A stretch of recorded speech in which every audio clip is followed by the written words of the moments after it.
Hello, thank you so much for joining us today for the What's Next panel for the 2023 Carbon Removal Challenge. I'm Matt Parker, co-founder of the Open Air Collective and chair of the Carbon Removal Challenge. We'd like to start by thanking our sponsors, the NYU Alliance for Public Interest Technology, NYU Tisch, NYU Sustainability, Brinc, Air Company, and Peter and Erica Reinhardt. For this panel, we have not only do we have four amazing panelists who from our sponsors and partners who have lots of different opportunities for the different teams that participate in the challenge, but behind me we have representatives from all five finalist teams for this year's challenge. We really want the Carbon Removal Challenge to be the start for these amazing projects, not the finish. So we put this panel together to help students learn about some options for the future for their work that started with the challenge. Each panelist is going to give a brief presentation about their organization, the programs and opportunities that they have to help advance projects at various different stages, followed by a Q&A with some questions from me and some from the audience. So let's get started. We are going to start off with Janina Motter, who is from one of our sponsors, actually. Janina is the Climate Tech Program Manager at Brinc. Janina has extensive experience working in R&D, operations, business development at several different startups in Silicon Valley and Boston. So Janina, take it away. You should be able to share your screen. Great. All right. Thank you.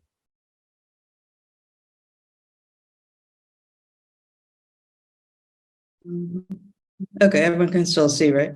Yeah, we can see and hear you. Nice. Okay. Hello, excited to see all the finalists today and share a little bit, hopefully of interest to you.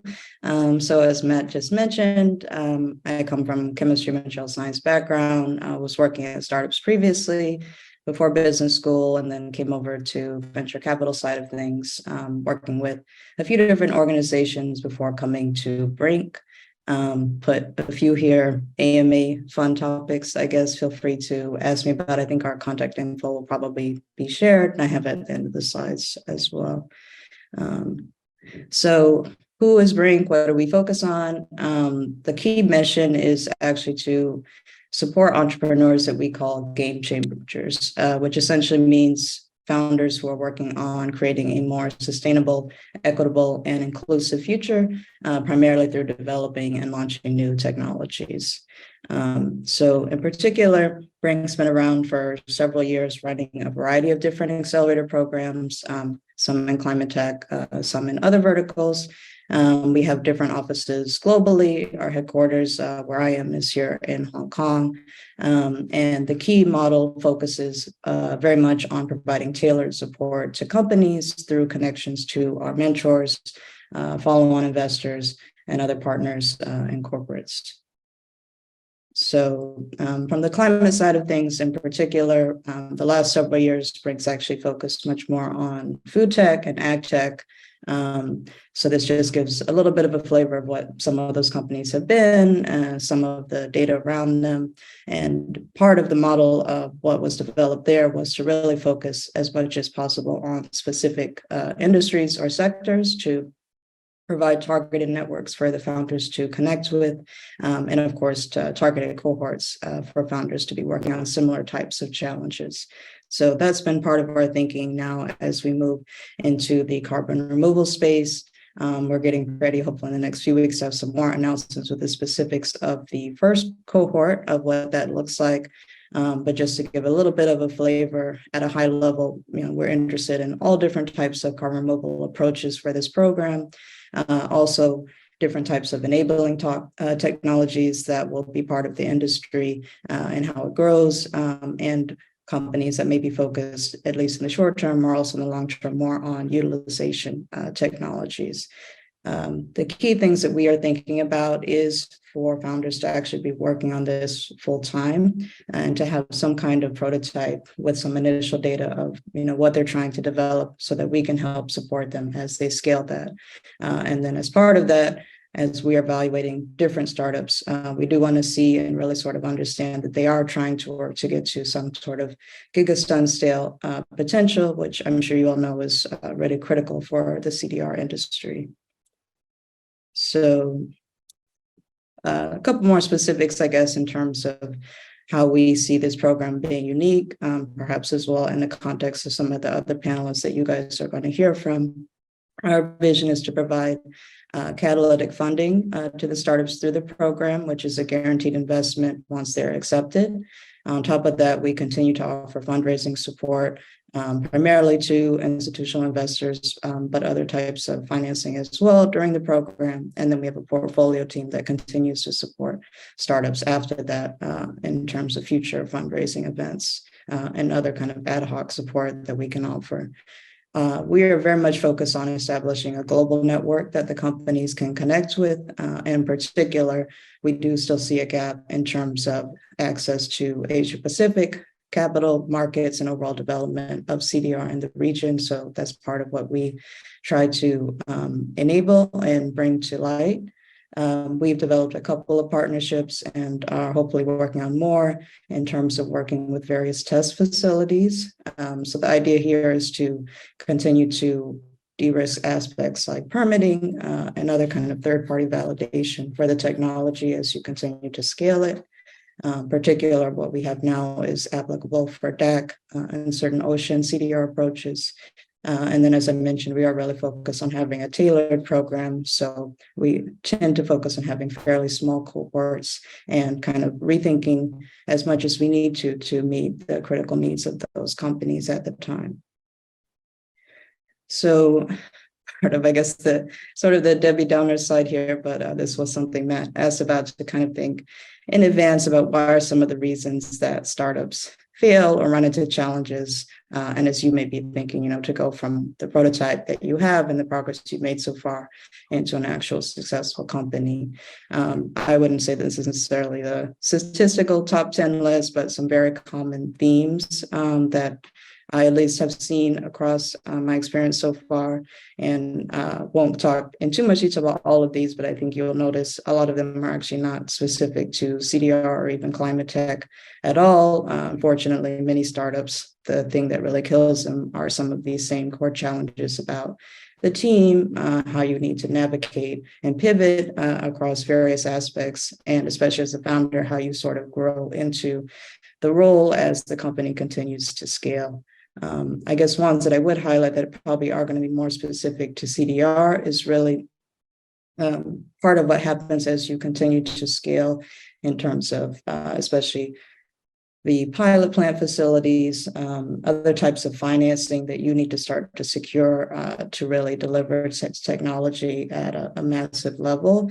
That pathway is very challenging for startups. And in particular, there's, I would say even more so for CDR than in other cases, a lot of uncertainty about how the market will actually develop as you are also scaling the technology at the same time. So trying to kind of navigate that in terms of your growth path and how quickly you kind of put the pedal onto the gas. So acknowledging that these are kind of some of the core themes, just to give a little bit of flavor. Obviously, it does sort of depend cohort to cohort, but kind of a loose outline of what our program typically is going to look like. We do sort of look at these same sort of core buckets: the team, the technology, market, operations and financing, and then, of course, I think in this case, it is particularly important how startups can tell a story about impact and how they can actually quantify what that potential looks like. So these are areas where we would have different sessions, workshops, and as much as possible as well, one-on-one connection with mentors to support you in terms of the specific challenges that you'd be addressing across these different areas. So I think that's all I had for slides. Thank you, Janina. Right now, we're going to move on to our, our next presenter, Frederic Clerc. I always wonder if I'm saying your last name right, Frederic, is from the Carbon to Value Initiative, and he's going to be talking a little bit about what they do. That is part of the Urban Futures Lab, a multi-year, multi-stakeholder program focused on building the carbon tech ecosystem in partnership with Greentown Labs and Frunheimer USA. Thank you, Matt. Thank you for the opportunity. It's really a pleasure to be speaking with you, and congratulations to the finalists. I'm going to give you a little bit of background about me and then about the program. And then I have one slide about technology scale up and how to think about a sort of a framework if you're serious about scaling CDR. So a bit about my background. I joined the Urban Future Lab about 2 years ago. And I will talk a little bit about what we do at UFL and C2V. My background is in engineering. I did a lot of work in biomass conversion technology, so biomass to X, fuels, chemicals, materials, primarily in Canada, but also in South America and a bit in Europe. I also co-founded a non-for-profit where I led a business idea competition for climate change called Climate Launchpad.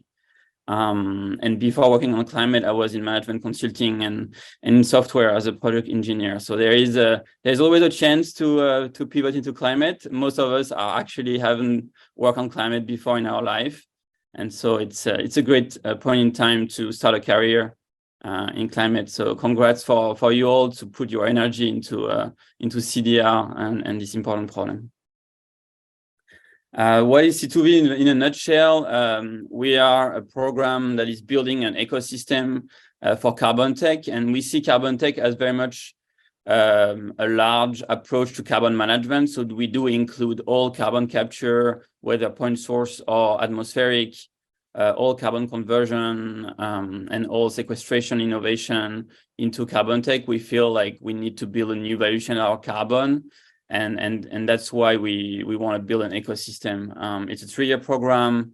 And so ecosystem building is one key mission. And the other one is really the way we will support teams and startups is through fostering partnership and de-risk your path to commercialization through partnership, especially with large corporates. So we've built this incredible network, which is called the Carbon Tech Leadership Council. It's a multi-stakeholder group, and when you are selected as part of C2V, you access these folks, their expertise on the corporate side, with large engineering firm, with large emitters, with catalyst manufacturer, consumer goods, advanced materials companies. All of them have unique capabilities that can support you in your journey, do co-development, invest in your companies, be an off-taker. So really de-risk you in the eyes of investors and partners in the future. The carbon tech experts like Carbon 180, Carbon Direct, Carbon Plan can really help you to think holistically about your mission and think about policy risk with Carbon 180, for instance. Carbon Direct will provide investment and also have huge scientific advisory. So these are here really to challenge you in your thinking and make sure you do things right, and maybe not the fastest way and the easiest way in a way. So that's a little bit about the program. About us, so as Matt mentioned, we run C2V as a partnership between UFL, Greentown, and Fraunhofer, and we are non-for-profits dedicated to climate, especially UFL and Greentown. UFL, we're based out of NYU, as you know, so we are the New York Climate Tech Hub, if you will. We have our own in-house incubator. And then we have programs like C2V, one on hydrogen, one on offshore wind, and one supporting UK companies to enter the US market. Greentown Labs has locations in Boston and Houston. They have prototyping and wet labs. So if you need to build machines and stuff, like Greentown is a great place to go. And they have a great track record to supporting climate tech startups. And Fraunhofer helps us mostly with applied R&D projects. So probably you still gonna, even as you scale, you'll still gonna have some R&D problems to solve, and Fraunhofer can help you with that. They also provide scientific expertise to select the companies. This is a snapshot of the companies we have helped in the past. You're probably familiar with some of these names if you are CDR geeks and maybe carbon tech in general. I think what's important to mention here is, as I mentioned, we do have sort of a one-tent approach where we select companies across the value chains. And typically we use TRL to sort of position these companies. We feel we can help you the most when you are TRL 4 to 7. So sort of at that post-lab pilot on your way to demonstration journey. And, you know, in terms of funding stage, we have supported companies as early as pre-seed and as late as Series A. And I think this program is pretty nimble in supporting very early founders to later stage companies, depending on what you need. With all our partners, we can sort of support different stages of company. But I would say, I would recommend, you know, that you do an accelerator program like Brinc or, you know, other like Cleantech Open that gives you the business fundamentals and like entrepreneurship fundamentals before you do C2V. And some of our metrics of success and track record in terms of, you know, the companies we have supported, the amount that they've raised, very successful on markets to raise capital. We are focusing really on creating business relationships. In the end of the day, it's an ecosystem. So that we track over 150 relationships created and access to investors.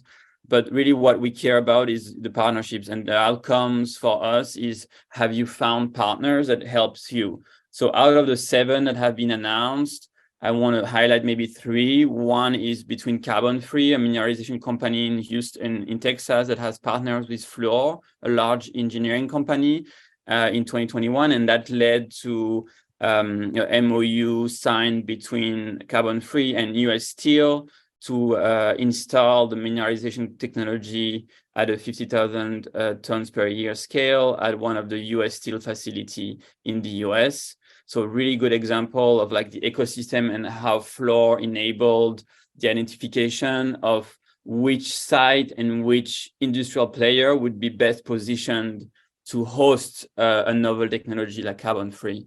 Another example is Air Company. Air Company, you know, met Carbon Direct through C2V, and they raised a 30 million Series A after a year after C2V. So investment case. And then another one is from last year, Carbon Upcycling, which is a Canadian carbon mineralization technology, met and consolidated their partnership with CRH, a building material company, and now in talks to install the technology in one of CRH cement facility in Canada.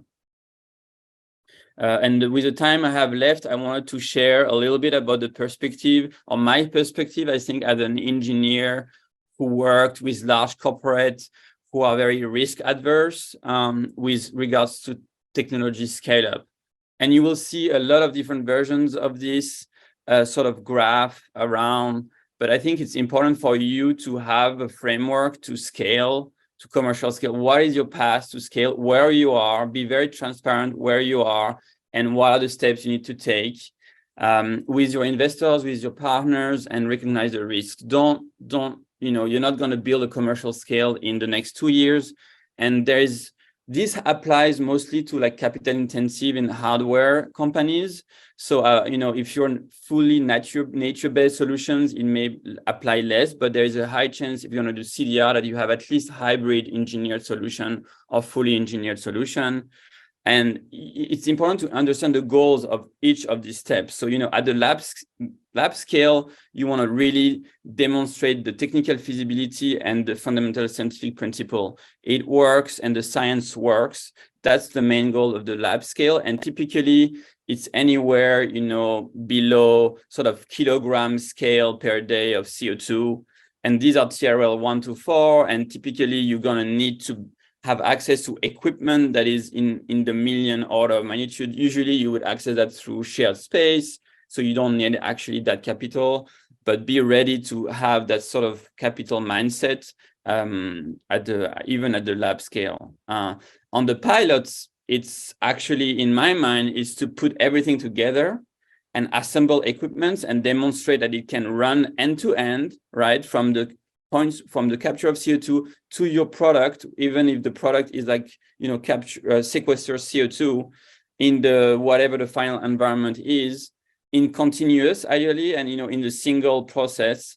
And here you're going to use the pilot to really optimize your process performance, test your process performance and your product. If you're making a product, you want to start thinking about testing samples with off-takers, and that pilot scale, to me, and, you know, in the industry, should be a ton.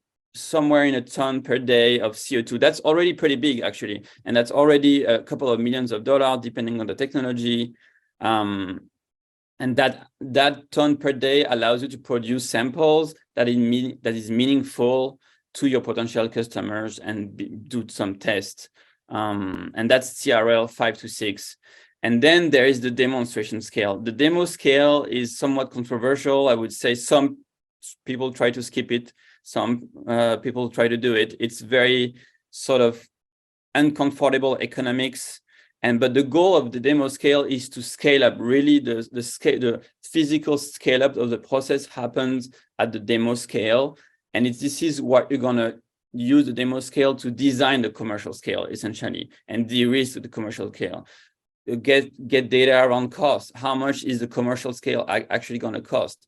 If you try to go and design a commercial scale based on the pilot, your costs are likely going to be very wrong. And so I'm a huge advocate for like doing demonstration scale facilities that typically are, 10 to 20x from the pilot and maybe another 10 to 20x from the commercial scale.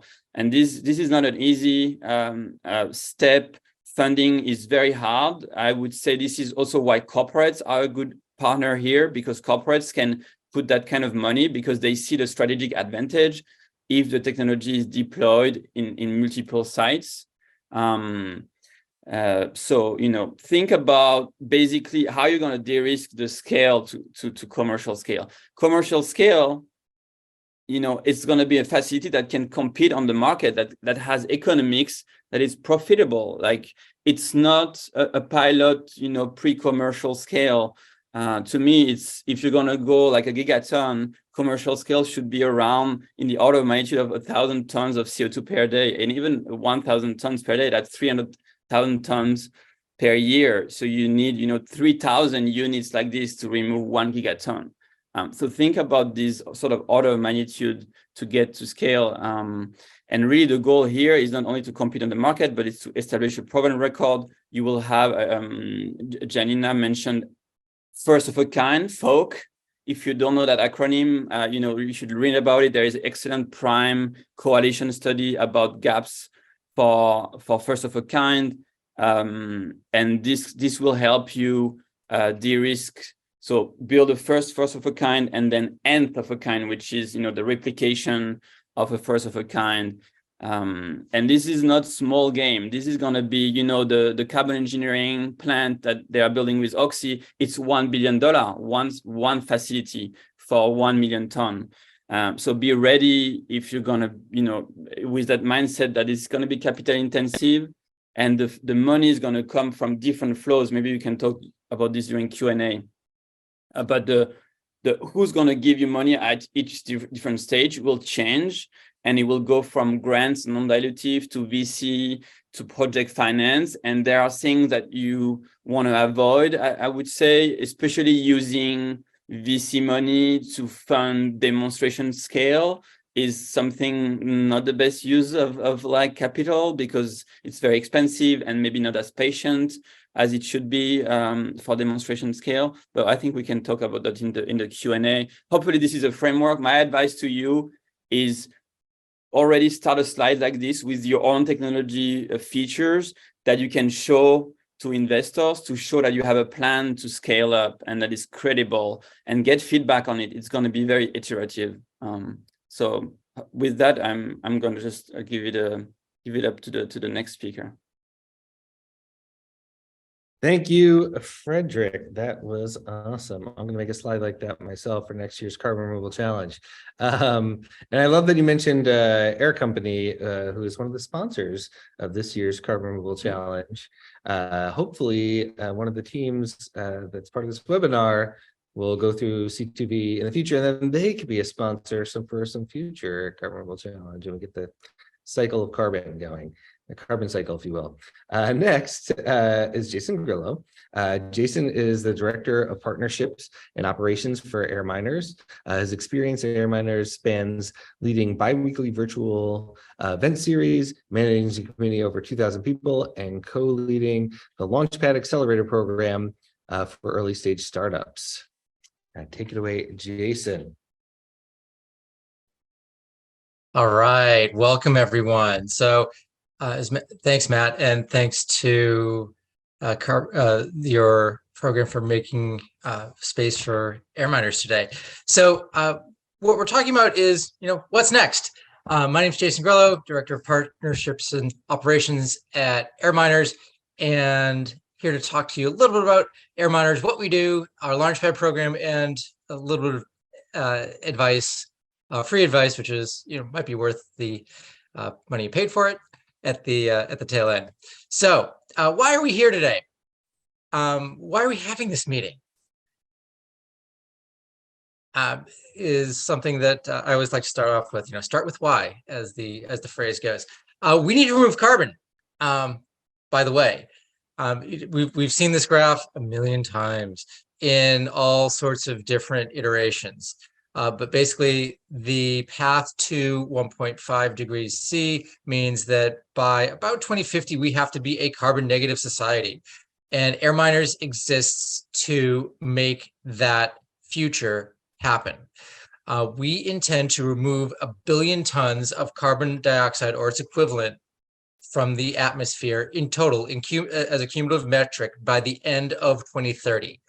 That's the goal that AirMiners has set off for itself. The way we do that is by executing on 4 of our primary functions. So talk a little bit about Boot Up, a little bit about community events, and maybe spend some more time on our Launchpad program. Can't talk too much about the fund right now, but we do have plans for that. What we do, our model, is a comprehensive ecosystem with enabling people to enter into the world of carbon removal, from our Boot Up program to sharing ideas and getting support in the community to really punctuated activity in our Launchpad program. And then ultimately, like I said, we aim to start a fund to support some of the activities of carbon removal startups such as yourself. The Boot Up, just to go from left to right, we want to educate and inspire people in carbon removal. Boot Up is a place to go if you can spell CDR, maybe not much else. From the very start, if you are new to carbon removal, if you want to get a 10,000-foot view of carbon removal, that's the place for people who are brand new to the area, to the industry of carbon removal. And we are an industry. Basically a 5-week sprint in group learning virtually with 2 modules per week, 10 modules total, to get a sense of what the various methods are of carbon removal and some of the supporting activities that entail with that.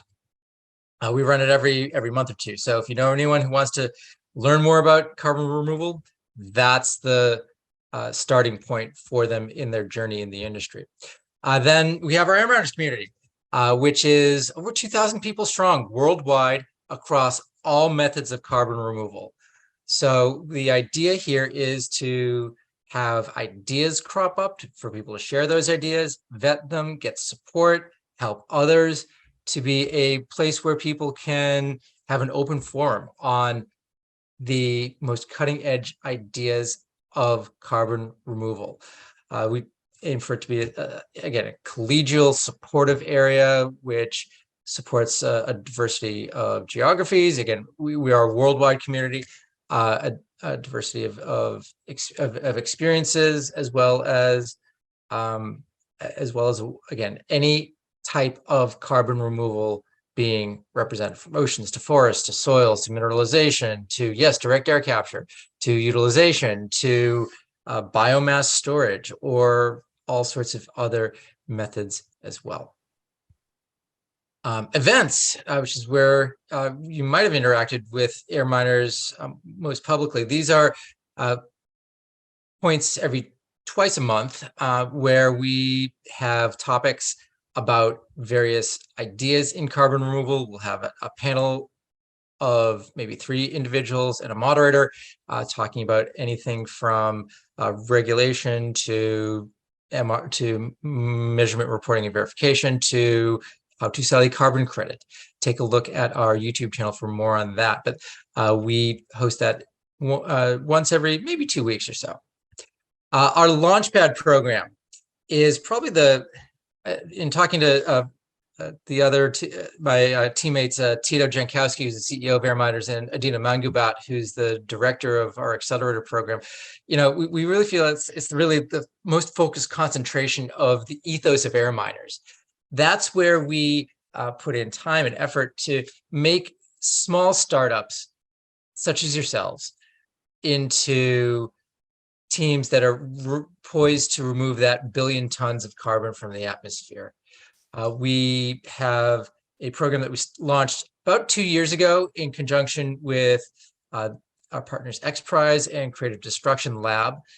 And we just completed our 8th batch in April, just last week, to total about 100 graduate teams that we've have had come through our program. How it works: every quarter we'll have 6 weeks of activity in a batch of maybe 10 to 15 startups. And when I say startups, again, these are across any method of carbon removal worldwide. We'll have anywhere between 10 and 15 of those companies come to our Launchpad. There's an application process involved in it. It's free to apply. It's free to join. We have weekly themed batch meetings. Actually, now it's 3 times a week.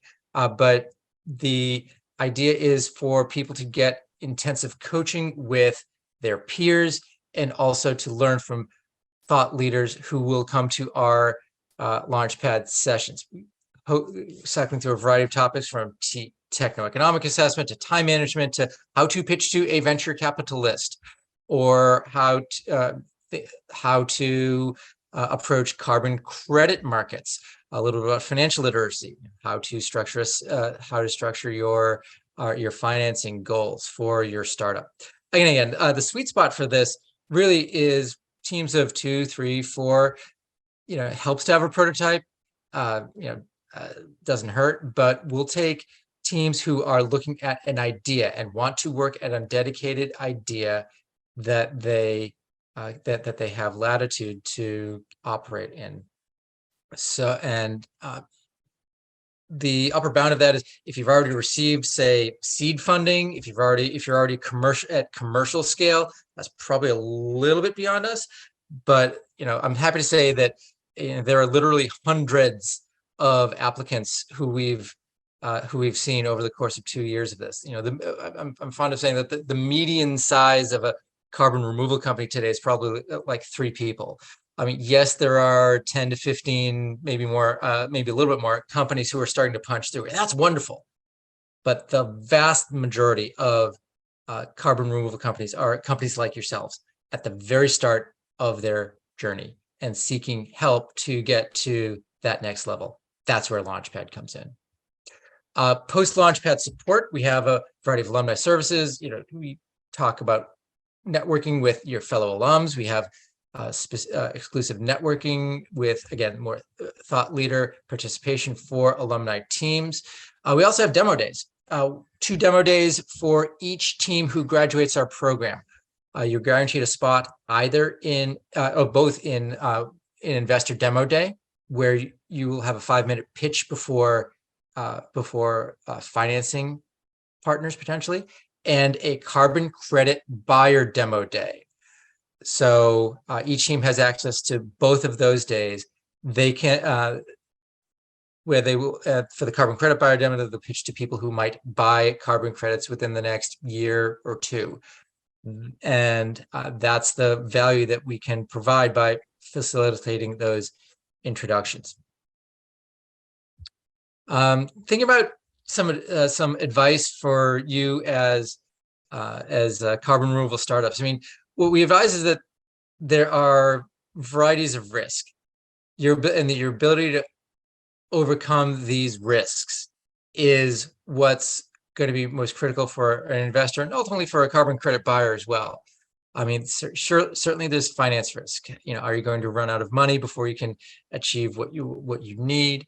Product risk: does your product do what it's supposed to do? That's you can also include a degree of technical risk. Verifiability in terms of what you are trying to achieve. Market risk. Are people, hey, going to buy what we're selling, either from a product standpoint or from a carbon credit standpoint? To be clear, I mean, we'll take teams who are pure carbon credit producers, or hybrid teams who have who are going to bind up the greenhouse gas in their product that they will then sell and generate a carbon credit that way, along with the product. So that said, the market risk for that product is something that we want to control for as well. And finally, probably most importantly, team risk. When what we found is that VC, in particular venture, but also other investors, corporate VC or just corporate strategic investment, they're, as much as they're investing in what you can put onto a revenue curve, or what your science tells you can do, or what the market potential is, they're really investing in you as a team, and the ability to present a truly authentic and believable story to investors and buyers, to any stakeholder, really, certainly customers, or to other partners who you will need along the way. You're presenting yourself as individuals, as a team, and that's really what the companies are investing in: your ability to make good on the promise that you put forward to them, and the ability to craft that story with something that is beyond what you see in a PowerPoint presentation, and the ability to have that genuine connection with an investor or a buyer, to understand their needs and to see yourself in their shoes, and to kind of live in their world for a little bit.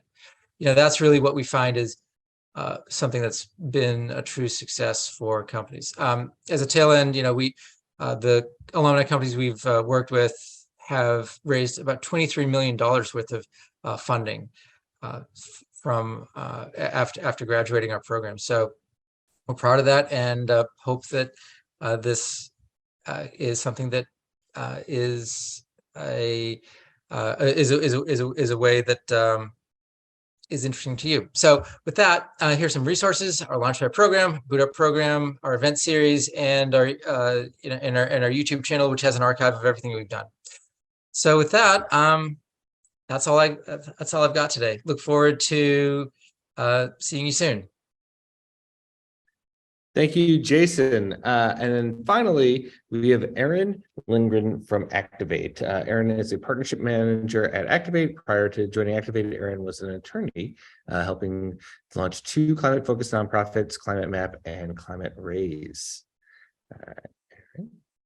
Awesome. Well, thank you so much, Matt. Congrats to all of the finalists out there. And also congrats, Matt and Richard, for making it through cohort 1 and kind of surviving the first round of this competition. I just want to share with y'all a little bit today about Activate and maybe how Activate could be a part of your journey going forward. So like a lot of my other fellow panelists said, we are a program designed to support hard tech entrepreneurs. But I'll go into a little bit more detail about why Activate might be a little bit unique and different from other options out there. So our mission is to support scientists. And so we want to support scientists and engineers and empower them on their journey to transition from those types of academic and research roles into entrepreneurs, because we want their discoveries and innovation to actually make a large impact on the world. These are 3 things that we very, very much focus on. We exist solely to support our fellows. We're a nonprofit. We do not take any equity in our companies, and we do not charge any fees to participate. Additionally, we are solely focused on hard tech, not soft tech. Our fellows make things out of atoms. They don't make things out of bits. And this is twofold. One, this is the gap that we've identified. These are the types of technologies and products that need the support in this very, very nascent early stage. And then also 2, we think this is the type of technology and these are the types of products that are needed to change the infrastructure of the entire world to deal with the incoming threats of things like climate change. And finally, we're focused on impact. So yes, science is cool, technology is cool, but we want to take entrepreneurs and fellows into our program that want to take those scientific discoveries and actually have a positive impact on the world.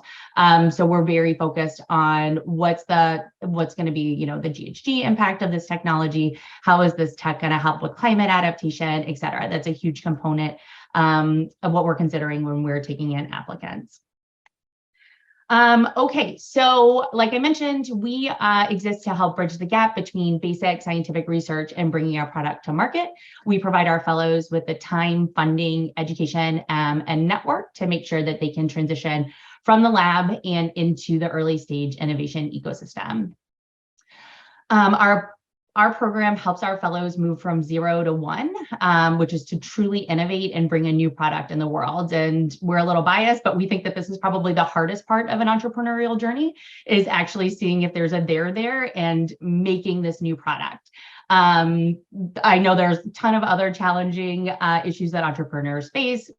Fred went into a lot of that when it comes to scaling and growing into a commercial operation, but this is our sweet spot. And so we focus on the earliest stage technologies. We're pre-product, pre-revenue. A lot of times our fellows haven't even formed a company yet. And we do this because we want to really nurture folks who we know are going to have to pivot. They're going to have to pivot in their technology, most likely. They're going to have to tweak it and maybe change from their initial idea to something else. And not only that, they're probably going to have to pivot when it comes to go-to-market strategy. So we're really focused on selecting the right people who are at the earliest stages that are going to be able to actually adapt and address those types of challenges. And technically, this means fellows usually come in with a product that's at a TRL anywhere between 1 and 3, and maybe they're exiting our program at a TRL 3 to 5.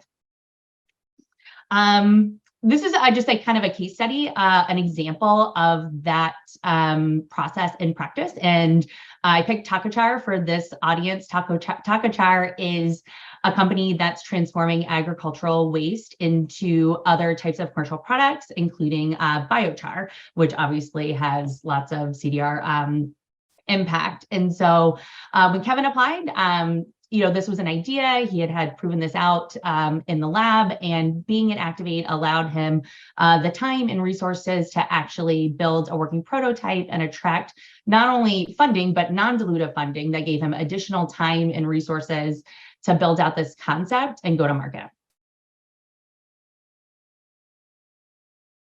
All right, so how do we do this? We are a 2-year program. This differentiates us from a lot of other accelerator and incubator programs out there that are have a much more narrow time focus. And we're a 2-year program because we are targeting folks at such early stages. And so we really want to give these people the time to be able to pivot and make those changes and learn, like I mentioned before. In addition, we absorb the financial risk on behalf of our fellows. So we're not taking equity, we're not charging fees, but instead we are giving them stipends, generous living stipends, so that they can step away from whatever their current business or job is and focus on this new venture full time. That comes along with health insurance and travel stipends, relocation support, et cetera. And we do this because we really want our fellows to be able to give their entire selves and focus on their new business venture and not have to worry about, actually getting bills paid, et cetera. In addition to that, there's an R&D stipend and access to lab equipment and dedicated facilities that we basically have relationships with or pre-negotiated contracts with that enable our fellows to retain the IP rights that they come into the program with. In addition to that, we have an amazing expert community that we rely on all the time to support our fellows. And those folks range anywhere from very informal one-off conversations where a fellow might be having a specific problem in a specific industry, and we know somebody and can make those connections to kind of help that fellow work through that problem, all the way to formal advising, whether that's on our leadership capacity, our leadership council, where folks are giving a set number of hours per month that are dedicated to our fellows, and or actually being an official advisor on one of our fellows' companies. All right, and let's see what we have next. How does this work? Or people you'll closely work with? Nope. There we go. How does this work? What's kind of the cadence of the fellowship? It's very intense. It's a very intense hands-on experience. And so weekly, we're going to ask our fellows to get together for professional development sessions. And this can range anywhere from elements of entrepreneurship, which is I think it's a 6 to 8 week long learning program for our newest fellows that are coming into the program. And these are real entrepreneurial basics, customer discovery, go-to-market strategy, things like that. And then as fellows are with the program, those type of educational opportunities tend to diverge based on where the fellow is in their commercialization journey and what type of technology that they're working on. But weekly, we're asking fellows to get together, whether that's in person or virtually.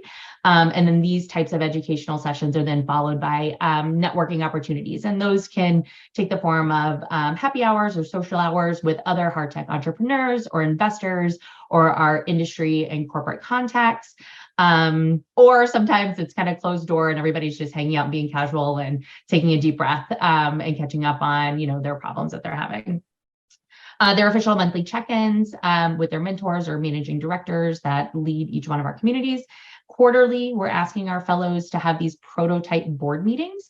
And like Jason mentioned in his presentation with the types of risks that you want to be focused on, we're asking our fellows to give us quarterly updates on their tech progress, their team building progress, their funding progress, and their go-to-market progress.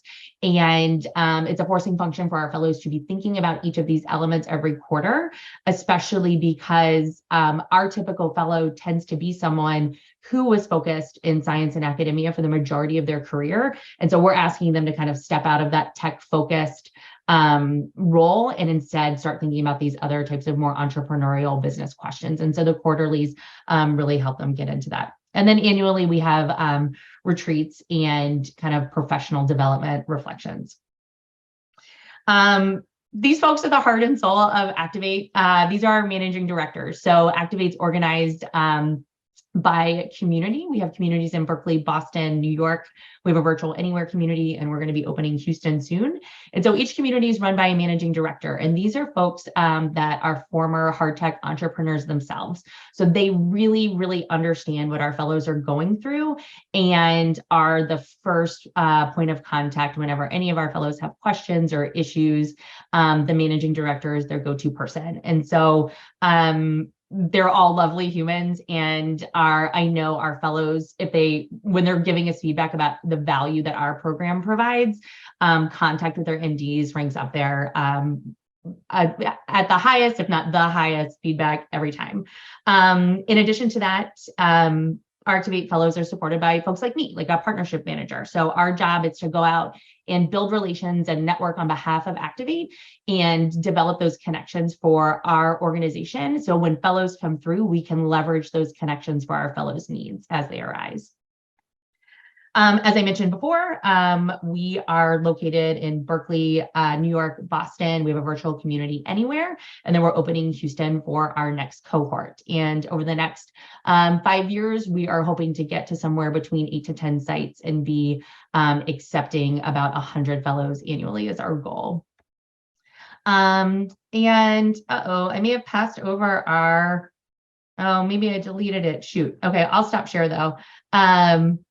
But one of the slides that I didn't include is our progress. Like, how do we know that this is working? We've been around since 2015, and out of the number of fellows that have come through our program, they've gone on to found 106 companies and raise over something like $1.3 billion to date.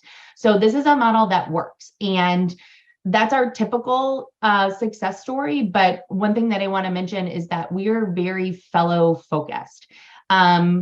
If a fellow at the end of our 2-year journey says that, you know what, I don't want to be a CEO, maybe I want to be a CEO or CTO of this company, that's great. And we want to help them be successful in that role.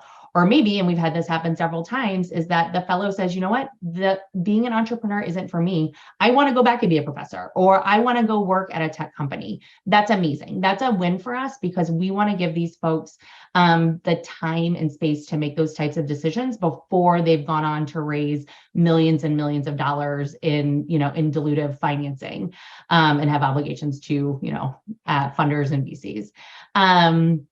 And so what does this have to do with carbon removal? We, like I said, we're solely focused on hard tech. And over the past couple of years, we have understood that carbon removal especially needs this type of support. So we've made a concerted effort to start recruiting carbon removal and other types of carbon management, whether that's utilization or storage, to recruiting those types of fellows into our program. So that way the carbon removal ecosystem can have this type of support as well.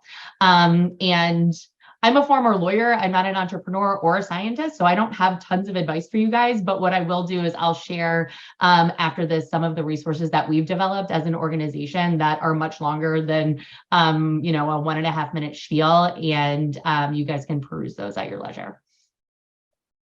Thank you so much for that, Erin, and thanks to all of the panelists. I have a bunch of questions, but I do think I'm going to give the students an option to ask questions first, especially since we're running a little short on time. So, who's got questions in the audience? Or I can start asking questions, but then you might not have time for your questions. So, yeah, all right. Let's do it. I'm going to awkwardly move my laptop over. Hi, this is Arnav from team Carbon Dioxide Electrolyzer from India. So I have a question for Janina. So when we actually start our idea, it's a seed idea, and then we see there is a potential to grow further, and then we have to grow our team. So when you actually grow our team, what are the things you look for? Like what are the new members will come in, and how we can still keep the integrity of our basic core team? So how do you support us on that particular aspect?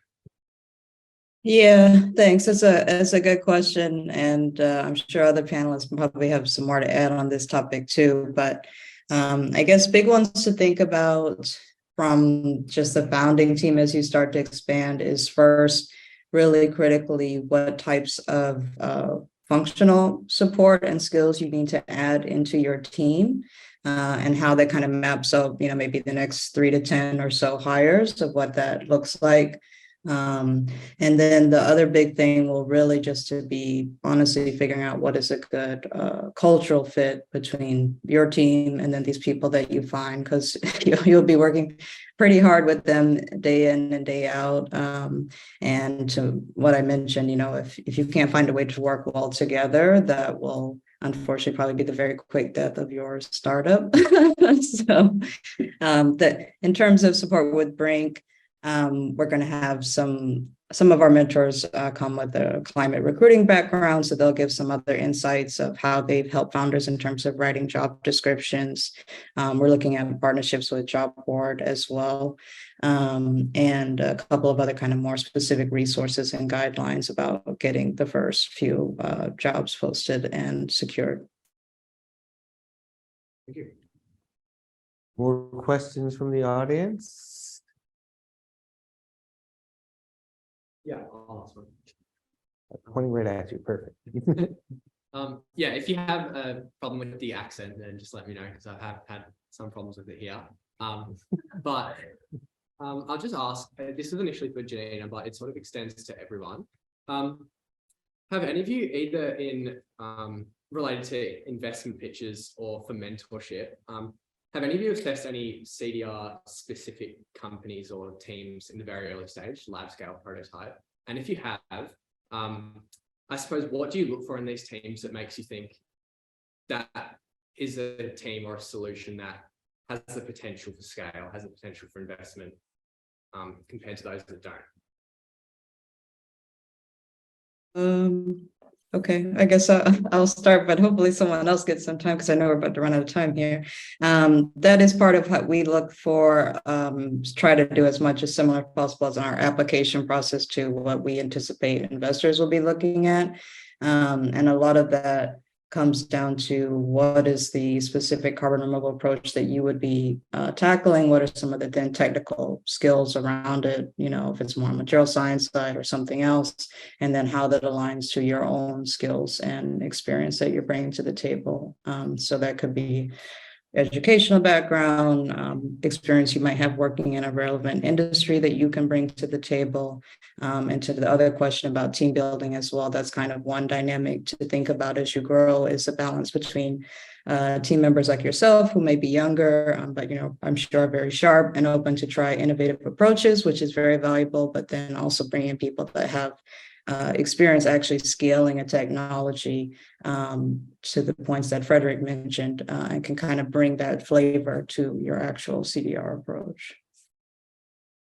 Yeah, I'd add on to that the ability to believe in the problem and believe in the idea as a solution to that problem, and to again and to truly believe that that's what is that what you're doing is going to address that effectively. Even though again you might not have a prototype, you might be like at the idea stage. I will say it does help to again have a free hand in your own IP. Rather than having to extricate from a university through a tech transfer office. That said, having the ability to believe in the problem, believe in your solution, and that's the way, and that's the way to work. Can I just add a very practical aspect that I found that differentiate teams is their ability to address questions and answering questions during Q&A. So the pitch is very important, but actually where you're going to make a difference is how you answer questions, especially as a team. And I would really recommend practicing this before pitching, and having someone on your team that records all the questions, and then have a database of all the questions that have been asked, and then working on the answers, refining the answers, have really sharp answers that are to the point, where you maximize the time of the jury by having really the best answer you can in the shortest amount of time.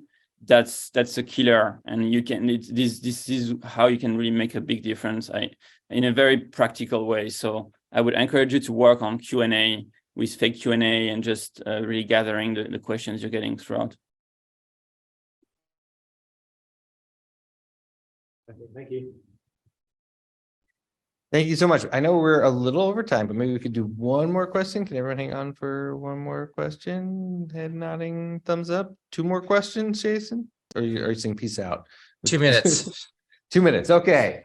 So you get to answer first. Do we have another question from the audience here? One more question that someone would like to ask our panelists about, or I can ask a question if you don't have one.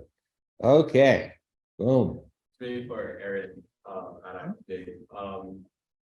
you're mentioning about helping teams that are worldwide, right? How are you accessing, how about teams that are in really rural areas, such as, teams in Indonesia, or say teams in the middle of Asia or something? How are you getting them to have access to these technologies? Because you're also focused on hardware, right? And so a lot of times I feel that these teams, they don't have enough funding per se to these hardware, but they have the idea. And obviously in these countries, they have this problem of a lot of carbon dioxide being produced in each country. So if I can say in simple terms, how are you getting to these hard to reach areas that do have great ideas, but just don't have access to all these technologies? Well, the short answer right now is Activate is focused on the US and not the rest of the globe, unfortunately. But that's not the case forever. And so we have grand ambitions to be expanding, over the course of the next years and decade. But I will say, maybe let's say 4 years ago, there was a perspective at Activate that there was some secret sauce in being in person that we couldn't replicate virtually because we were born out of Berkeley lab and lots of folks were in person, and you're accidentally running into these amazing professors and academics and industry folks that are coming in. And there was some real hesitation about expanding that model virtually because we thought that there was some special element that was going to be missing. And then what happened? COVID. And so we were forced to adapt our program to make it virtual essentially for everybody for about a year and a half. And so during that time, we really went through a bunch of learning cycles about what can we take away and what's great about doing this virtually, and how do we change this so that we can run a virtual cohort. And that resulted in our Activate Anywhere program, which anecdotally, the fellows in the Anywhere program, I think, are actually closer with each other than the fellows in any of our other in-resident communities, because we put such intentionality behind community building in the virtual cohort, because we knew it was going to be an element it would be a lot harder to overcome that than in our in-resident communities. So I know that doesn't address your question specifically about places outside the rest of the world, but for us, I think it took a little bit of a leap of faith to be able to do this virtually, but we've figured it out and we think it's working, and we're looking forward to trying to expand that to other places. All right. Thank you all so much for an incredible panel. I think this is going to be really useful to not only these finalist teams, but to the participants who are watching, and also to people who are watching this recording later. We will coordinate later for me to put notes into the description on the YouTube channel to make sure that I link to all the appropriate places for all your appropriate opportunities for the students and their teams. But really appreciate this. Thank you so much. And we will be back with more content about the Carbon Removal Challenge in the near future. Thank you, everybody. And thank you to those of you watching at home. Thanks for having us. This is great. Thank you, and congratulations all. Thank you.